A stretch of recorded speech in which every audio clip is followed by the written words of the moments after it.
Magandang umaga, nagbabalik ang PTV Newsbreak. Inaprubahan na ng Senado sa pangatlo at pinal na pagbasa ang panukalang batas na maglilikha ng 50 high schools sa iba't ibang panig ng bansa.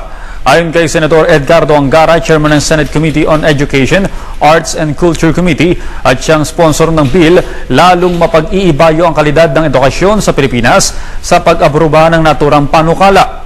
Mahalaga umano ang karagdagang paaralan lalo't isinasakatuparan na ng gobyerno ang K-12 program kung saan may idadagdag na 2 taon sa mga mag-aaral sa high school.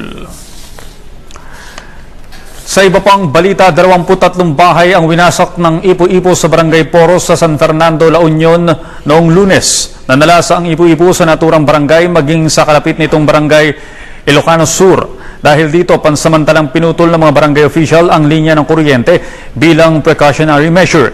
Hindi pa tiyak kung saan nanggaling ang Ipo-Ipo at ang halaga ng pinsala nito.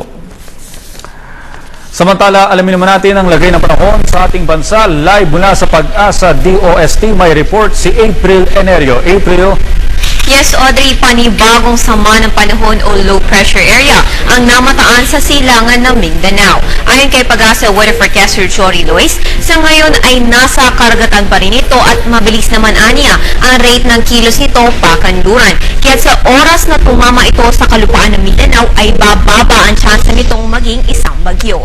Samantala, sa lagay ng panahon ngayong Miyerkules, ang Luzon at Mindanao ay makakaranas ng madalas na maulap na kalangitan na may kalat-kalat na pag-ulan. At dahil sa southwest monsoon ay magiging malawakan ang pag-ulan pagdating sa kanlurang bahagi ng northern at central Luzon. Habang ang Visayas naman ay maaliwalas ang panahon, maliban na lamang sa isolated thunderstorms. Ang Metro Manila ay makakaranas rin ng ilang pag-ulan na hindi naman kalakasan, lalo na pagsapit ng hapon o gabi.